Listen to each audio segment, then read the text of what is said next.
My name is Kent Wingert and I work with OPI Systems. This is a demonstration of the OPI Blue automated fan control system.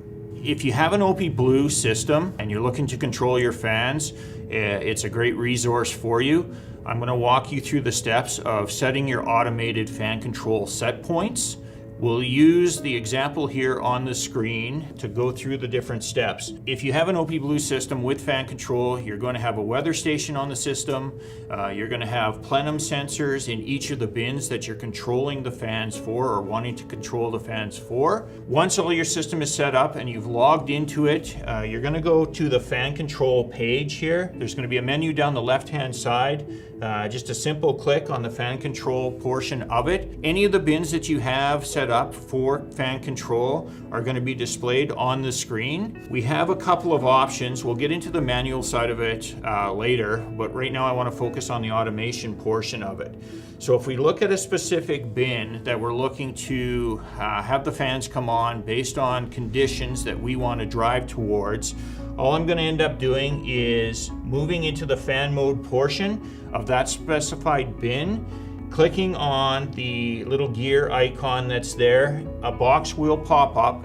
It'll allow us to make a choice whether we're going to be drying our grain. If we are, we're going to select natural air drying or NAD from the list. If we're beyond the drying stage and we're looking to move into aeration, which is creating a uniform temperature throughout the entire grain mass, then you're going to select the aeration portion.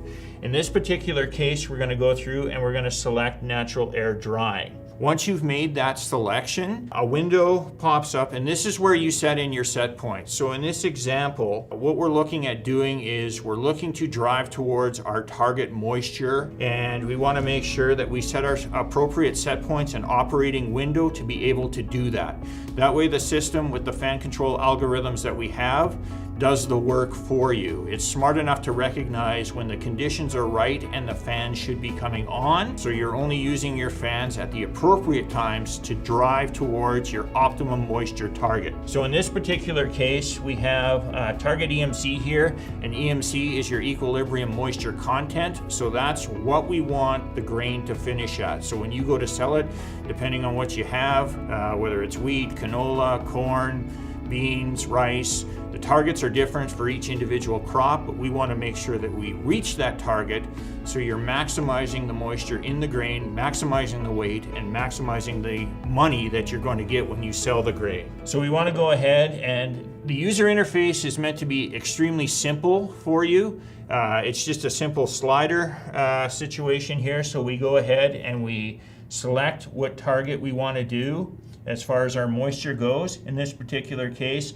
we've selected 12% moisture, and then below it, it says EMC, target EMC range. What that actually is that's creating an operating window. So you set your target, in this case, we set it at 12%. You have an operating window. So when conditions are within that window, that's when the fans are gonna come on and work towards your target. So what you want to do, especially early on, when you've just harvested your crop and you're putting the grain in the bins, is you want to make sure that your window is not too narrow, because if your window is too narrow, it limits the operating range that the fans are going to come on. So typically, when you put grain in the bins, you'll have a wider band that will allow for more fan time early on. And then as you get closer and closer to your target, you're going to narrow that operating range. So in this particular case here, we've got a 12% target, and we can move the sliders along here to create our window around our target. So here we've gone -2%, and on the high end, we've actually gone +2%. So we've got an EMC operating window with a target of 12. The low end of the window is 10, the high end is 14. When conditions are met on the EMC side with our ambient conditions anywhere between 10% and 14%, we've created conditions that are conducive for the fan to run and drive towards that target. We do the exact same thing here actually with our temperature target as well. So we go ahead and we create a target, and then we create the same type of operating window that we do with EMC. So in this particular case, we go ahead and we've got 15 degrees Celsius here. We do an upper and lower limit, which we go ahead and let's just say 2.5%, or sorry, 2.5 degrees I should say, on the upper and lower end around our target. So now we have a moisture target of 12% and a temperature target of 15 degrees Celsius. Once you've got that set, you just go ahead and save the changes that you've made. And then, like I said, the system with the algorithms that are in place is smart enough to know if the conditions are met with ambient conditions, it's conducive to run the fans. And the same thing when the fans are running, if the conditions fall outside those operating EMC and temperature target windows that you've created, the fans will shut off. So it's a great way to not have to think about and manually stop and start your fan and efficiently drive towards your targets, which are going to save you a lot of energy as well. Another thing I want to mention here as we scroll up, at the bottom of the pop-up window that comes in, there are advanced settings at the bottom, and I'll just give a little explanation on those advanced settings so you have an idea of what they mean. So if you need to change any of those, you can change them or make any of the changes appropriately. So when we look at it here, we have fan equalization time. Once the fan comes on, the plenum starts to measure the air that's going into the bin, and it needs time to equalize and come up to temperature. There's fan warming once the fan spools up. It heats the air through friction, it creates additional pressure, so the temperature of the air at the plenum is actually different than the ambient conditions outside the bin or temperatures outside the bin. So we want to measure there because that is the actual temperature of the air being measured. Ambient temperature plus the fan warming gets our actual temperature. So in this particular case, it's set at 300 seconds, so 5 minutes it takes for that to equalize and come up with an actual measurement once the fan warming is calculated. The next thing on there is actually minimum fan off time and then minimum fan on time. Those are fairly self-explanatory. We want to make sure that when conditions of the fan are in our target zone and it's operating, minimum fan on time is a set point that allows us to how long are the fans going to run before they turn off. The default is 300 seconds, so 5 minutes in this particular case, but it's user configurable. You can set it to whatever you want. The reason that's important, and the same thing with the minimum fan off time, is if our operating window or our conditions to operate or turn the fans off are right on that cusp of either the high or low end to where they're in or just out of the targets, you don't want your fans turning off and on, cycling off and on over and over. You want to make sure that your fan, if the conditions are just in and then they fall out, is going to run for a certain amount of time, whatever you set it to, or is going to stay off for a certain amount of time before it turns back on. So the fan's not cycling off and on, off and on. That's really hard on the equipment, and we want to make sure we don't abuse the equipment in any way. The next thing on there is actually fan warming value. And that's what we talked about earlier. When the fans do spool up, the friction it creates with the air and pushing the air in there creates a pressure change, and that actually warms the air going into the bin. So we want to make sure we measure that. We got maximum grain temperature set point.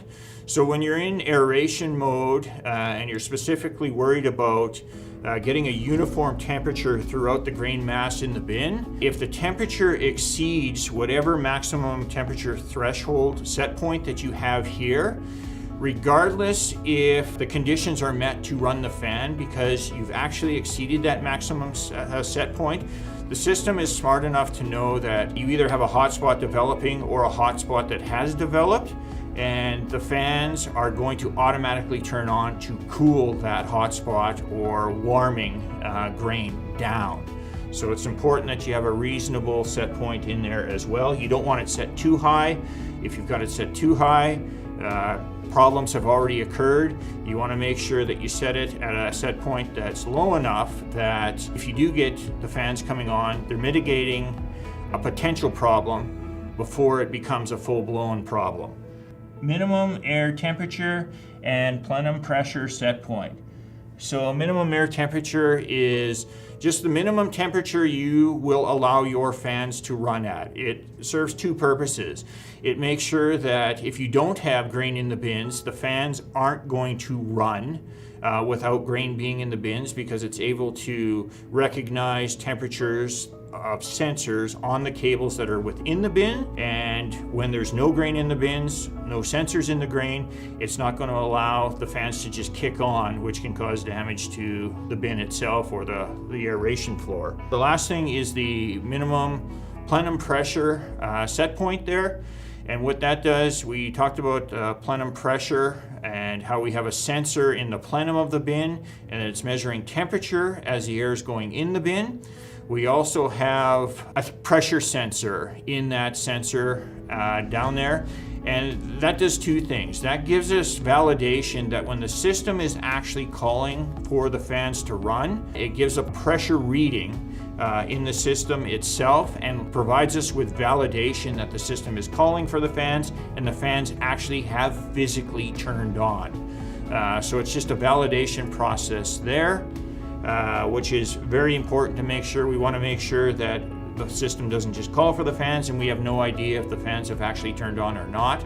So now that we've gone through the automated fan set points and we've gone through the advanced fan settings, if you've got any questions, you can always give us a call. There's also two options for you. You can look in the manual on page 71. It does get into the fan control settings. If you don't have the physical copy of the manual with you, there's always the option here within the user interface itself. Down in the bottom left-hand corner here, there is a link that allows you to bring up a soft copy of the manual itself. So use that as a reference. I hope you found this video helpful. If you've got any questions that weren't answered throughout the video, don't hesitate to give our support team a call. We're always available, 1-800-661-1055.